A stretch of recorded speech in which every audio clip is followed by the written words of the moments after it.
يا رحمة للعالمين يا محمد.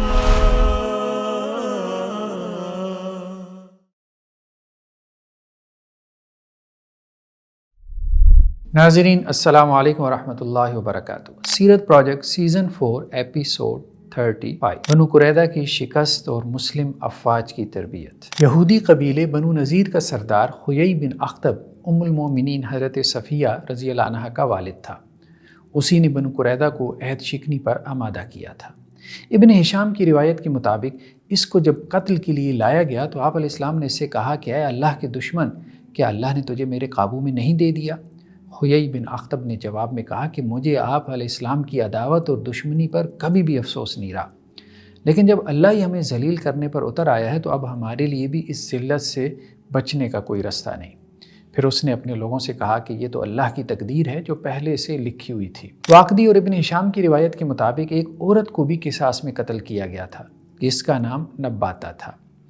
اس کا تعلق بنو نذیر سے تھا، جبکہ اس کی شادی بنو قریظہ کے ایک شخص حسن قرظی سے ہوئی تھی.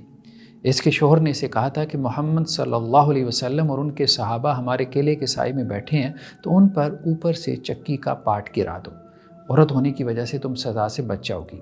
اس نے ایسا ہی کر دیا.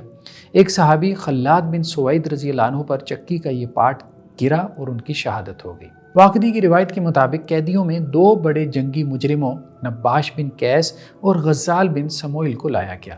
نباش بن قیس کی ناک کچلی ہوئی تھی. آپ علیہ السلام نے اس پر ناراضگی کا اظہار کیا تو لانے والے نے بتایا کہ اس نے بھاگنے میں مجھ سے ہاتھا پائی کی ہے کہ جس کی وجہ سے اس کا یہ حشر ہو گیا. آپ علیہ السلام کی طرف سے تمام قیدیوں کے ساتھ حسن سلوک کا حکم دیا گیا تھا. دوران سزا دھوپ زیادہ ہو گئی تو آپ علیہ السلام نے حکم دیا کہ قیدیوں کو آرام کرنے دو، ان کو پانی پلاؤ اور جب دھوپ کم ہو جائے تو بقیہ لوگوں پر اس وقت سزا نافذ کرنا. آپ علیہ السلام نے یہ بھی فرمایا کہ قیدیوں پر سورج کی گرمی اور اسلحہ کی گرمی یعنی دونوں کو جمع مت کرو. یہودی سردار کعب بن اسد کو لایا گیا تو آپ علیہ السلام نے اسے کہا کہ تمہیں تمہارے اپنے لوگوں نے میری اتباع کا مشورہ دیا تھا لیکن تم نے انکار کیا. کعب بن اسد نے کہا کہ اگر مجھے یہود کی تلوار کا خوف نہ ہوتا تو میں ضرور آپ علیہ السلام کی اتباع کر لیتا. اب تو میں یہودی ہی مرنا پسند کروں گا. اس کو بھی قتل کر دیا گیا. ابن ہشام کی روایت کے مطابق زبیر بن باتا ایک بوڑھا یہودی تھا. اس نے جنگ بواس میں حسان بن ثابت رضی اللہ عنہ پر احسان کیا تھا کہ انہیں قید سے رہائی دلوائی تھی. حضرت حسان نے اسے قیدیوں میں دیکھا تو اس کی جان بخشی کی اپیل آپ علیہ السلام سے کی. آپ علیہ السلام نے زبیر بن باتا کو حضرت حسان رضی اللہ عنہ کو ہبہ کر دیا.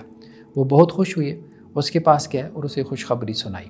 اس نے کہا کہ میں بہت بوڑھا ہو گیا ہوں، بیوی بچوں کے بغیر کیا کروں گا. حضرت حسان بن ثابت رضی اللہ عنہ آپ علیہ السلام کے پاس دوبارہ آئے تو آپ علیہ السلام نے فرمایا کہ اس کی بیوی بچے بھی تمہیں ہبہ کیے. حضرت حسان رضی اللہ عنہ نے اسے دوبارہ جا کے خوشخبری سنائی کہ اب اپنے بیوی بچوں سمیت یہاں سے نکل جاؤ. اس نے کہا کہ کعب بن اسد کا کیا حال ہے کہ جس کا چہرہ اتنا صاف شفاف تھا کہ کنواری لڑکیاں اس میں اپنا چہرہ دیکھتی تھیں. حضرت حسان بن ثابت رضی اللہ عنہ نے زبیر بن باتا یہودی کو بتلایا کہ وہ تو قتل ہو گیا. اس نے پوچھا کہ دیہاتوں اور شہروں کے سردار خیئی بن اخطب کا کیا حال ہے. حضرت حسان بن ثابت نے کہا کہ وہ بھی قتل ہو گیا. اس نے پوچھا کہ ہماری قوم کے بہادر غزال بن سموئیل کا کیا حال ہے تو اسے بتلایا گیا کہ وہ بھی قتل ہو گیا. اس پر زبیر بن باتا یہودی نے کہا کہ ان دوستوں کے جانے کے بعد زندگی میں کوئی مزہ نہیں ہے. مجھ پر آپ کا یہی احسان ہوگا کہ مجھے بھی میرے دوستوں کے ساتھ ملا دیا جائے کہ لمحہ بھر کی اذیت ہے، اس کے بعد آسانی ہی آسانی. حضرت حسان بن ثابت رضی اللہ عنہ نے پھر اس کو بھی قتل کر دیا.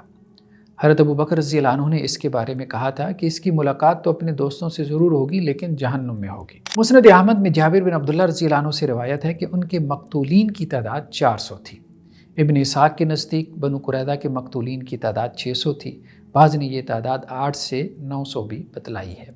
ابن سعد کی روایت کے مطابق ریحانہ بنت زید کا تعلق بنو نذیر سے تھا اور بنو قریظہ کے حکم نامی شخص کی زوجیت میں تھی. یہ قیدی بنی اور رسول اللہ صلی اللہ علیہ وسلم کے حصے میں آئی. آپ علیہ السلام نے انہیں شادی کی پیشکش کی لیکن انہوں نے لونڈی بنے رہنے کو ترجیح دی. آپ علیہ السلام نے انہیں اسلام کی دعوت دی تو انہوں نے اسلام قبول نہ کیا. آپ علیہ السلام کو یہ چیز اچھی نہ لگی، لہذا ان سے علیحدگی فرما لی اور انہیں سالبہ بن سعید رضی اللہ عنہ کے گھر بھیج دیا. اس گھر کے لوگوں نے اس خاتون کو سمجھایا کہ یہ بے وقوفی ہے، آپ اسلام قبول کر لیں. انہوں نے اسلام قبول کر لیا. آپ علیہ السلام کو جب اس کی خبر دی گئی تو آپ کو بہت خوشی ہوئی. بعض روایتوں کے مطابق ان کے اسلام لانے کے بعد آپ علیہ السلام نے ان سے شادی بھی کر لی تھی. جبکہ بعض میں ہے کہ انہوں نے خود کے لیے لونڈی رہنے کو ہی پسند فرمایا تھا۔ 10 ہجری میں جب آپ حجۃ الوداع سے تشریف لائے تو اس وقت ان کی وفات ہوئی۔ ان کی شادی آپ علیہ السلام کے ساتھ 6 ہجری میں ہوئی تھی۔ زہری کا قول یہ ہے کہ ابتداء میں وہ لونڈی ہی تھی، لیکن بعد میں آپ علیہ السلام نے انہیں آزاد کر کے ان سے نکاح کر لیا تھا۔ ابن ہشام کی روایت کے مطابق مال غنیمت کے 5 حصے ہوئے۔ خمس کے بعد یعنی 20% کے بعد بقیہ 4 حصے سپاہیوں میں تقسیم ہوئے، جس میں 3 حصے گھڑ سوار کے تھے جبکہ پیدل مجاہد کا 1 حصہ تھا۔ حضرت سعید بن خلاد کا حصہ ان کے وارثوں کو دیا گیا کیونکہ یہ شہید ہو گئے تھے۔ اراضی اور گھر وغیرہ مہاجرین کو دیے گئے، جبکہ انصار کو اس میں سے کچھ حصہ نہ ملا۔ البتہ مہاجرین سے یہ کہا گیا کہ انصار سے جو جائیدادیں انہوں نے بھائی چارے کے طور پر لی ہوئی تھیں وہ انہیں واپس کر دیں۔ ابن ہشام کی روایت کے مطابق قیدی عورتوں میں بوڑھی اور جوان عورتوں کو علیحدہ کر لیا گیا۔ حضرت عثمان رضی اللہ عنہ نے بوڑھی عورتوں کو خرید لیا، جبکہ عبد الرحمن بن عوف رضی اللہ عنہ نے جوان عورتوں کو۔ قیدی عورتوں کا ایک گروہ سعد بن عبادہ کے ساتھ شام اور سعید بن زید کے ساتھ نجد میں بھیجا گیا اور ان کے بدلے میں گھوڑے اور اسلحہ خریدا گیا۔ قیدیوں کے فروخت کے وقت ماں اور اولاد میں جدائی سے منع کیا گیا تھا۔ مسجد میں بنو غفار کا بھی خیمہ تھا۔ انہوں نے ایک مرتبہ دیکھا کہ ان کے خیمے کی طرف خون آ رہا ہے۔ انہوں نے پیچھا کیا تو حضرت سعد بن معاذ رضی اللہ عنہ کے خیمے سے آ رہا تھا۔ حضرت سعد کا زخم کھل گیا تھا اور خون بہنے سے ان کی وفات ہو چکی تھی۔ بعض روایتوں میں یہ بھی ہے کہ ایک بکری ان پر سے گزری تو اس سے ان کا زخم کھل گیا۔ طبرانی کی روایت کے مطابق جب ان کی میت کو قبرستان لے جایا گیا تو صحابہ کرام نے کہا کہ اس سے ہلکا جنازہ کبھی ہم نے نہیں اٹھایا۔ آپ علیہ السلام نے فرمایا کہ ان کے جنازے کو فرشتوں نے بھی کندھا دے رکھا ہے۔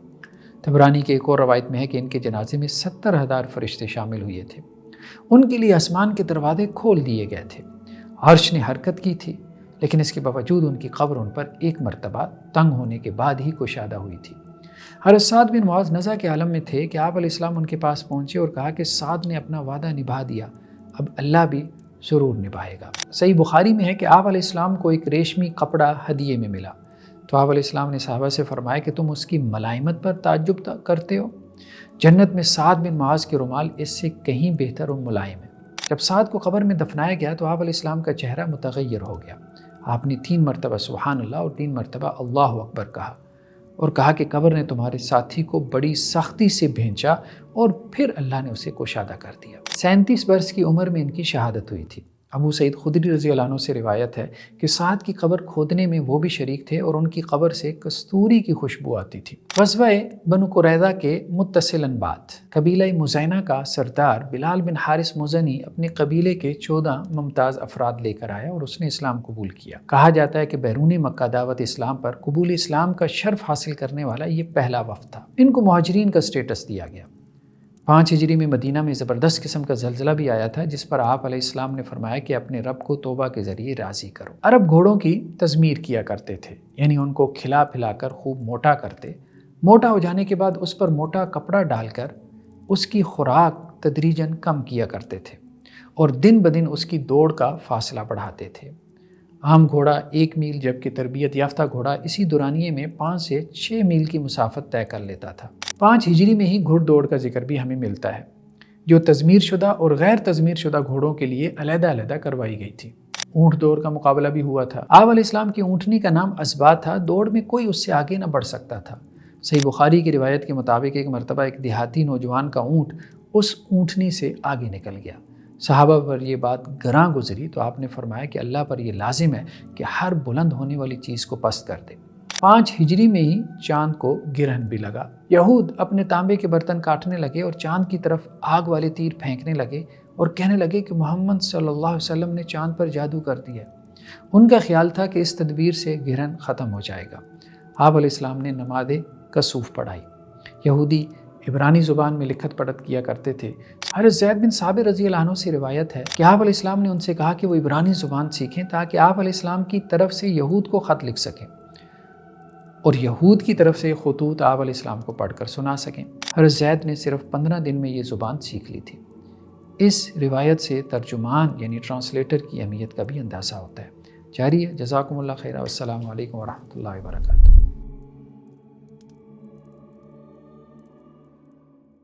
يا رحمة للعالمين يا محمد